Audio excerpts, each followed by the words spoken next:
Vladimir Vladimirovitch Poutine a piégé les Occidentaux avec une arme secrète diabolique. Et si tu veux la découvrir, regarde ça. L'image qui a fait l'actu cette semaine, c'est cette scène surréaliste où l'on voit le président américain Joe Biden en pleine forêt autoriser les Ukrainiens à lancer des armes à longue portée vers la Russie. Et ça a suffi à enclencher le moteur de l'emballement médiatique. Frapper au-delà des lignes ennemies, en profondeur dans le territoire russe. Depuis des mois, Kiev réclame à ses alliés l'autorisation de le faire et le matériel adéquat. Désormais, l'armée ukrainienne se voit offrir par Washington l'autorisation officielle d'utiliser les ATACMS ou Army Tactical Missile Systems, des missiles semi-balistiques sol-sol tactiques fabriqués par l'américain Lockheed Martin. Ces engins dépassent Mach 3 et peuvent parcourir plus de 300 km. Leur grande vitesse et des changements brusques de direction avant de frapper leur cible les rendent très difficiles à intercepter. Ils peuvent être tirés par des lance-roquettes ou des camions déjà en possession des forces ukrainiennes. Ces missiles permettraient donc à l'Ukraine d'atteindre des sites logistiques de l'armée russe ou des aérodromes d'où décollent ses bombardiers, même si la Russie semble s'y être préparée.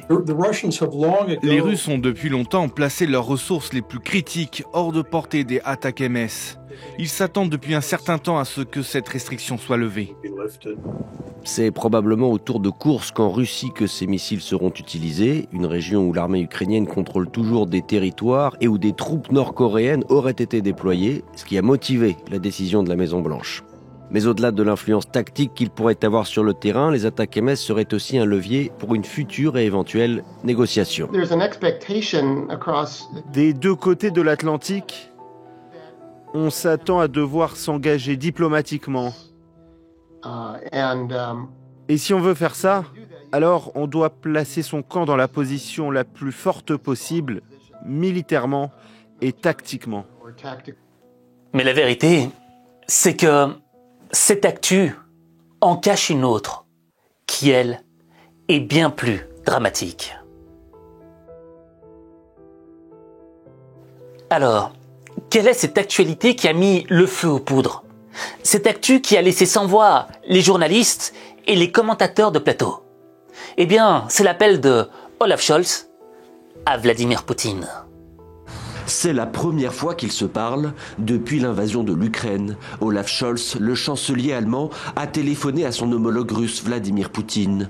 Un petit événement à l'échelle de la diplomatie européenne, car le chef du Kremlin était jusqu'alors considéré comme infréquentable. Les deux hommes se sont parlé pendant 1 heure, principalement au sujet de la guerre en Ukraine. Poutine a expliqué en détail à Scholz notre vision de la situation actuelle et les perspectives possibles d'évolution de la situation. Scholz a également réitéré sa position qui est bien connue et qui est répétée plusieurs fois par jour par tous les hommes politiques européens comme un mantra. Officiellement, il s'agissait pour l'Allemand d'exhorter le Kremlin à cesser ses attaques contre l'Ukraine et à ouvrir des négociations. Mais Kiev n'est pas dupe. Pour les Ukrainiens, cette conversation trahit un autre but, renouer des liens avec la Russie. Là, il y a une question qui se pose. On est d'accord que l'Allemagne, c'est le premier soutien à l'Ukraine.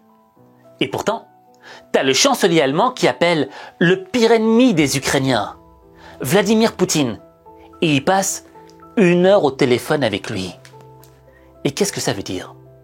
Ça veut tout simplement dire que le drapeau allemand qu'on nous présente, noir, rouge, jaune, n'est pas le véritable symbole du drapeau allemand. Le drapeau allemand, ses vraies couleurs, c'est le vert, rouge et jaune. Je m'explique. Le vert symbolise l'énergie. Et l'Allemagne est un pays qui a une ambition personnelle. Devenir une puissance industrielle. Je vais te donner quelques chiffres. L'industrie en Allemagne représente 21% du PIB, alors qu'en France, elle ne représente que 11%, quasi le double. Et tu convertis ça en milliards, et tu comprends l'importance de l'industrie en Allemagne. Mais le problème, c'est quoi? C'est que, avant la guerre en Ukraine, cette industrie, elle se nourrissait de quoi? De quel type d'énergie? De gaz. mais de gaz russe. À 55%. Et du coup, lorsqu'il y a eu la guerre en Ukraine, les vannes ont été fermées. Et les Allemands ont dû chercher du gaz ailleurs, en Norvège, aux États-Unis.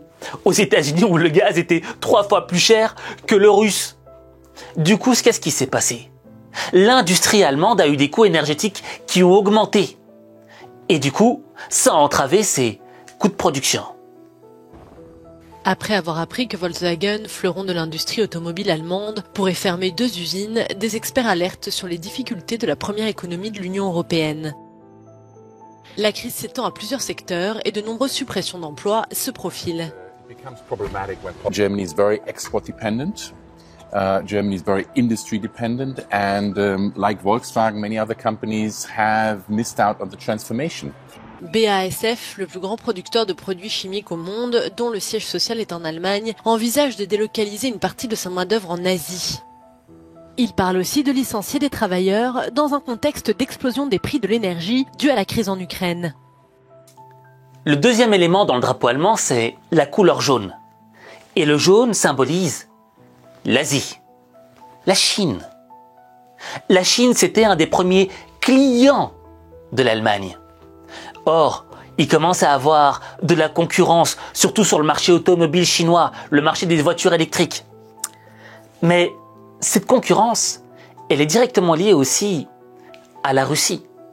Parce que la Chine, en secret, soutenait la Russie depuis le départ.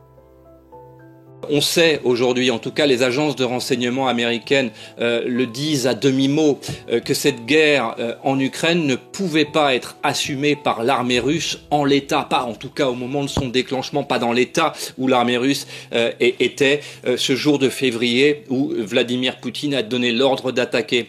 Il n'y avait pas de stock de munitions suffisant, il n'y avait pas de matériel électronique suffisant, cela va jusqu'aux batteries des radios, sans le soutien de la Chine.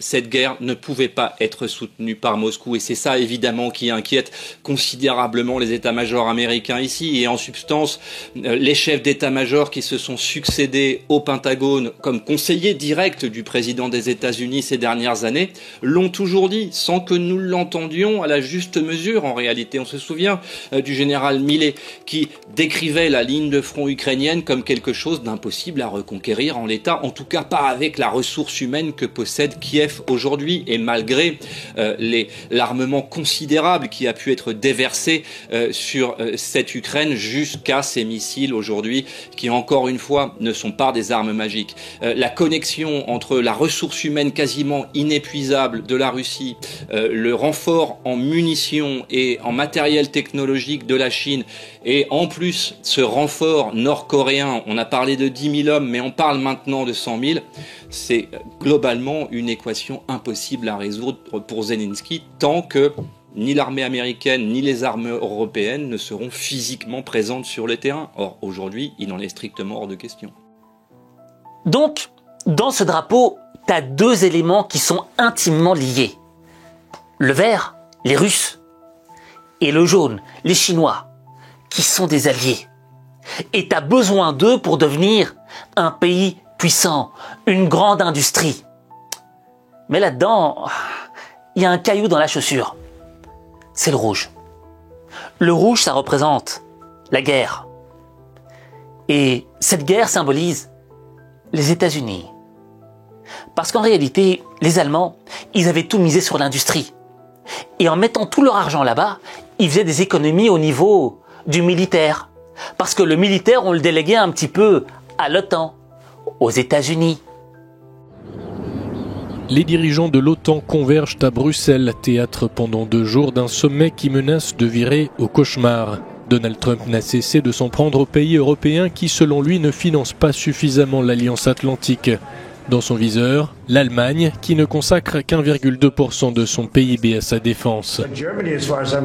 L'Allemagne, à ce que je sache, est prisonnière de la Russie, car elle achète tellement de son énergie à la Russie. Donc nous sommes censés protéger l'Allemagne, mais elle va chercher son énergie en Russie. Il faut qu'on m'explique. Cela ne peut pas être expliqué. Et les Allemands, ils ont dû faire un choix. Sur les 3 couleurs qui représentent leur vrai drapeau, vert, rouge, jaune, ils ont dû éliminer un élément, le rouge. Ne plus dépendre militairement uniquement des États-Unis. Raison pour laquelle ils avaient décidé d'investir 100 milliards dans leur budget d'armée. Avec l'invasion de l'Ukraine, nous sommes entrés dans une nouvelle ère. À Kiev et à Kharkiv et à Mariupol, les gens ne défendent pas seulement leur patrie. Ils se battent pour la liberté et leur démocratie, pour des valeurs que nous partageons avec eux. Face au belliciste Poutine, comme il l'a appelé, le chancelier a également indiqué vouloir augmenter massivement les dépenses de l'Allemagne dans le secteur de la défense. Il a annoncé un fonds spécial unique de 100 milliards d'euros. Désormais, Berlin investira chaque année plus de 2% de son produit national brut dans la défense. Donc, avec l'élection de Trump, ça a permis à Olaf Scholz, le chancelier allemand, de se libérer et d'appliquer sa stratégie vert jaune. Et le problème, c'est que dans cette histoire, il y a un cocu. Olaf Scholz a été à l'initiative de cet entretien téléphonique avec Vladimir Poutine, le premier en 2 ans. 1 heure d'échange entre les deux dirigeants qui s'apparente à une tentative d'apaisement alors que le conflit entre la Russie et l'Ukraine s'enlise. Il y a eu des discussions assez détaillées et franches, en premier lieu sur l'Ukraine. Mais bien sûr, nous ne pouvons pas à ce stade parler d'opinions convergentes.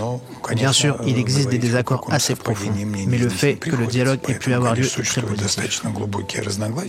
Le chancelier allemand aurait demandé à Poutine, je cite, d'entamer des négociations avec l'Ukraine en vue d'une paix juste et durable, tout en exigeant le retrait des troupes russes du pays et la fin de la guerre, des demandes jusqu'ici restées lettres mortes.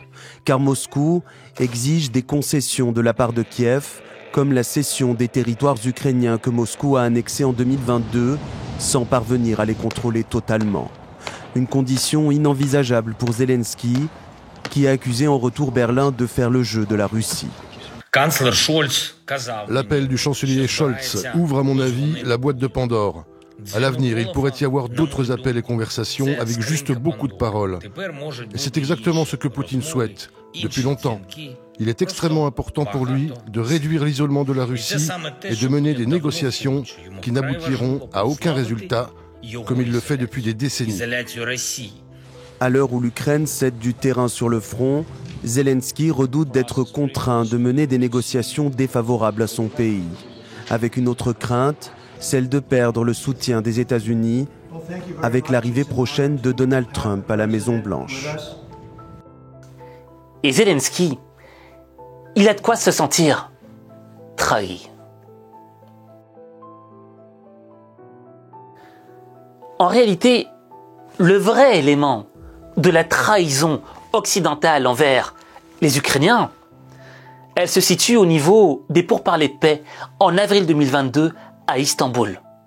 Expliquez-nous, Nicolas, un espoir de paix pour l'Ukraine. Les négociations menées hier à Istanbul ont permis des progrès significatifs. Enfin, dites-nous vraiment, justement, s'ils le sont, quels sont les termes d'un possible compromis? Eh bien, ce compromis, il pourrait être trouvé sur la base tout simplement de ce que les Ukrainiens ont proposé hier à Istanbul. L'Ukraine accepterait d'être un pays neutre, c'est-à-dire de ne pas adhérer à l'OTAN, de ne pas accueillir sur son territoire de bases militaires étrangères et de garder le statut qu'elle a déjà, de statut de puissance non nucléaire. En échange, les Ukrainiens demande des garanties. La Russie devrait promettre de ne plus attaquer le pays et des puissances étrangères promettraient de défendre l'Ukraine si le pays devait tout de même être attaqué. Ces pays garants seraient la France, les États-Unis, la Grande-Bretagne et la Chine, les 4 grandes puissances nucléaires, plus l'Allemagne, la Turquie, la Pologne et Israël. En tout, donc, 8 pays qui accepteraient de devenir les protecteurs de l'Ukraine.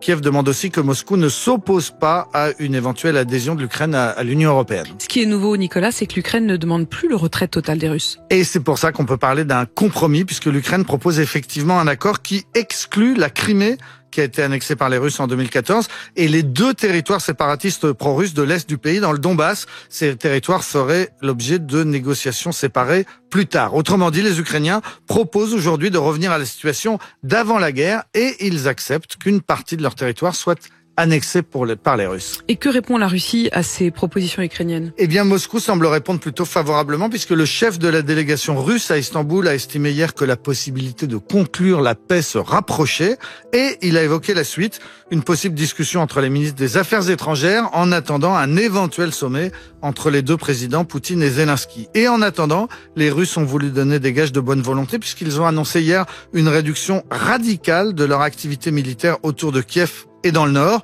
Pour l'instant, cette réduction radicale n'a pas encore été constatée sur le terrain. C'est pour ça que les annonces russes sont accueillies avec prudence, voire avec scepticisme par les Américains. On est en effet encore loin d'un accord. Un seul exemple, le sort de la ville de Mariupol n'est pas du tout réglé. Les Russes... C'était un truc de dingue, parce qu'on était proche d'un accord de paix à cette époque-là. Mais il s'est avéré qu'il y a eu un élément perturbateur, un élément qui ne voulait pas de cette paix. Et là, Vladimir Poutine, il avait dit ses 4 vérités. Chers amis, la Russie n'a jamais refusé les négociations. Et je voudrais vous rappeler quelque chose. Attirer votre attention sur le fait qu'avec l'aide du président Erdogan, la Turquie avait accueilli toute une série de négociations entre la Russie et l'Ukraine, afin de développer, d'instaurer un début de confiance et de préparer le texte d'un traité. Et nous n'avons jamais convenu avec la partie ukrainienne que cet accord serait confidentiel. Mais jusqu'ici, nous ne l'avons jamais montré ni même commenté. Or, ce projet de traité a été paraphé par le chef du groupe de négociation de Kiev. Il y a posé sa signature. Ça existe. Ça existe.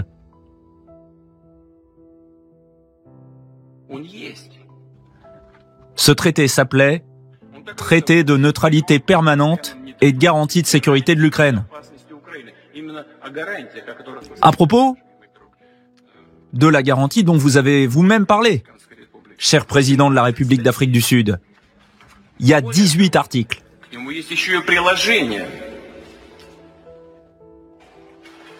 Et je vais même vous dire, il y a un protocole additionnel qui s'applique aux forces armées et touche bien d'autres choses. Tout y est expliqué. Jusqu'à la quantité d'unités, d'équipements militaires. Voici le document, il est paraphé par la délégation de Kiev. La signature, elle est là. Alors à l'époque, comme promis, on avait retiré les troupes de la région de Kiev. Ils ont tout jeté à la poubelle. Et nous avons préparé le gros document à Istanbul qui a été paraphé par le chef de la délégation ukrainienne. Il a apposé sa signature sur certaines des dispositions, mais pas sur toutes. Il a apposé sa signature et il a lui-même dit que nous étions prêts à le signer et que la guerre aurait été terminée depuis longtemps, il y a 18 mois. Cependant, le Premier ministre Johnson est venu, nous a dissuadés et nous avons raté cette chance. Eh bien, vous l'avez raté, vous avez fait une erreur, laissez-les y revenir, c'est tout. Boris Johnson et les États-Unis lui avaient dit à Volodymyr Zelensky, j'ai un bug. Volodymyr Zelensky, voilà. Il lui avait dit, Volo, ne signe pas cet accord de paix. Et il est là, il lui dit, mais pourquoi? On va arrêter la guerre, on va être tranquille. Non, parce qu'on te promet que tu vas remporter la bataille, que tu vas remporter la guerre et tu en sortiras grandi. En réalité, le président ukrainien, naïvement, s'est reposé sur la promesse des Occidentaux. Et c'est là que Vladimir Poutine a déployé son arme diabolique.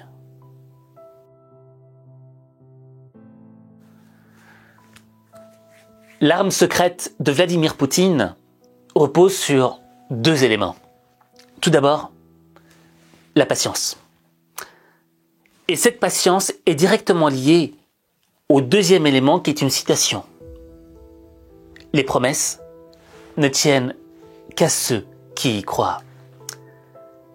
Et tu vois, la fonction d'une promesse, c'est quoi?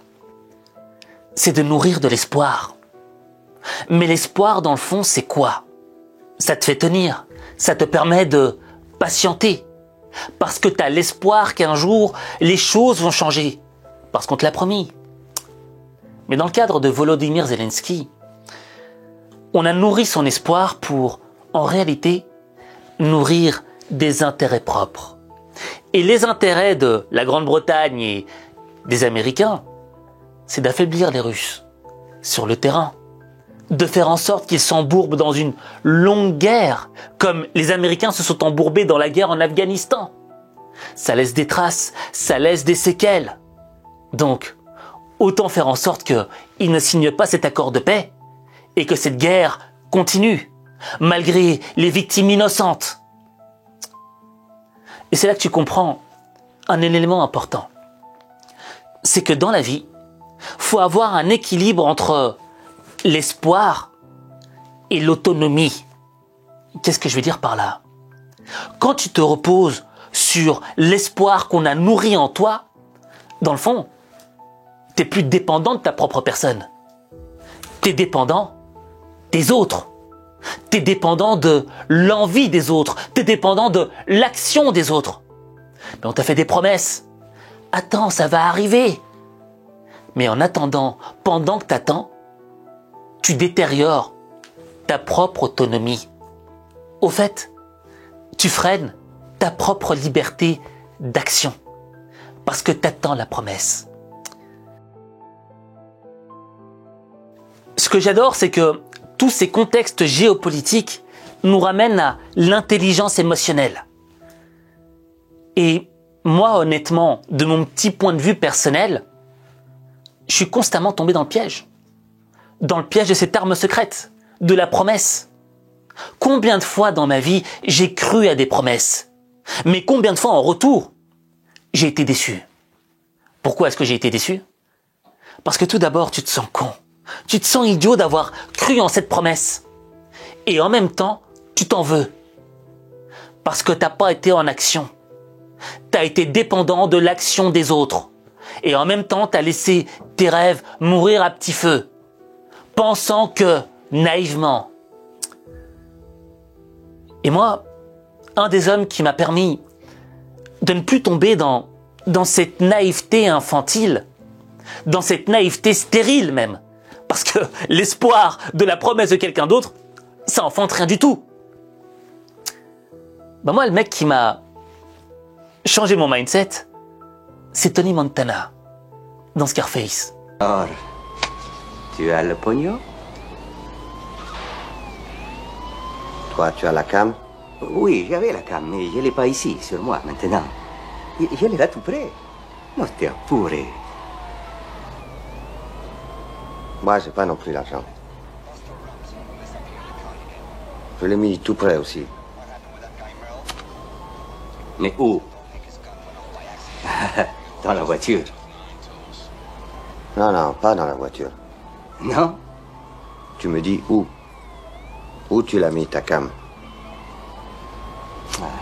Pas loin. Ok. Tu veux que moi je reviens et là on recommence?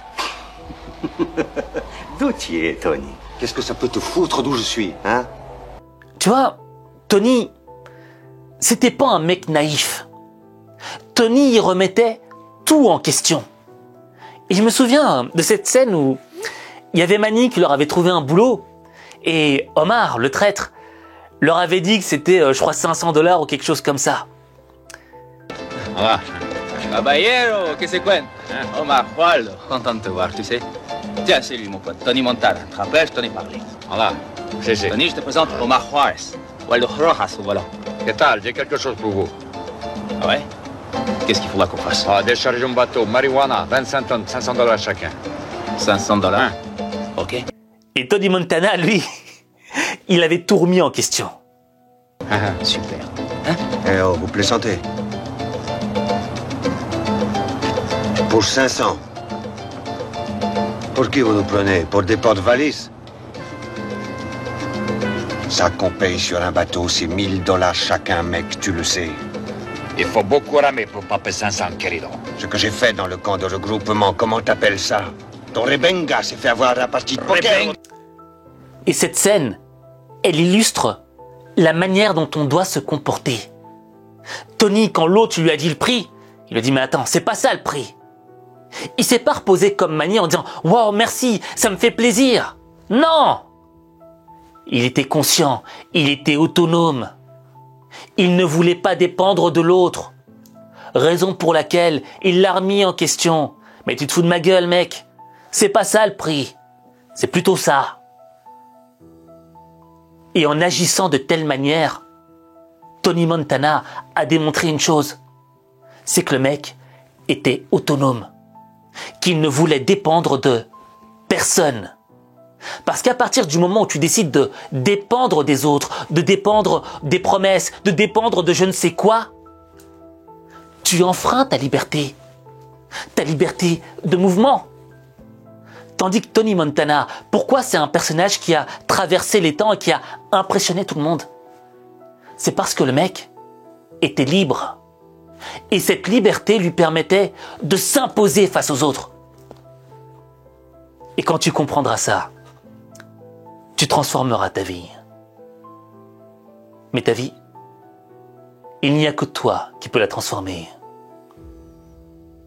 Il n'y a que toi.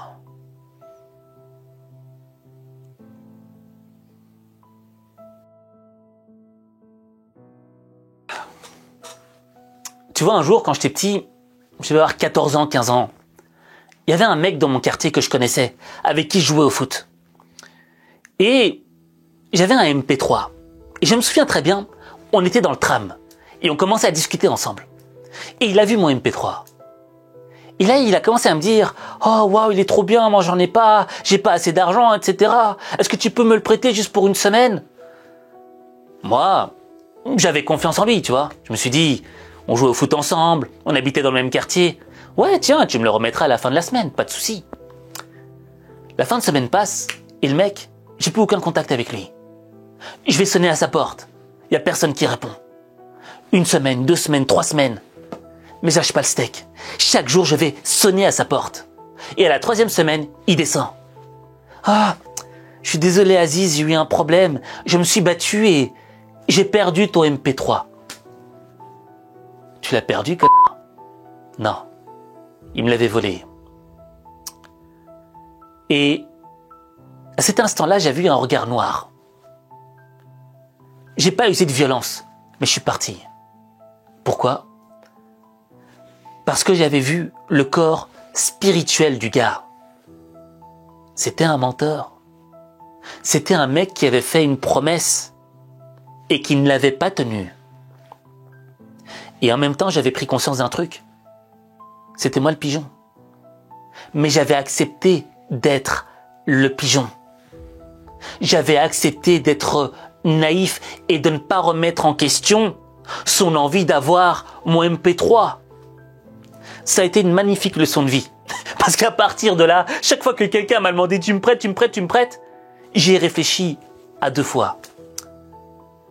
Et tu vois, ce monde est une jungle. Et dans ce monde, il y a des gens qui te voient comme une proie, comme un pigeon.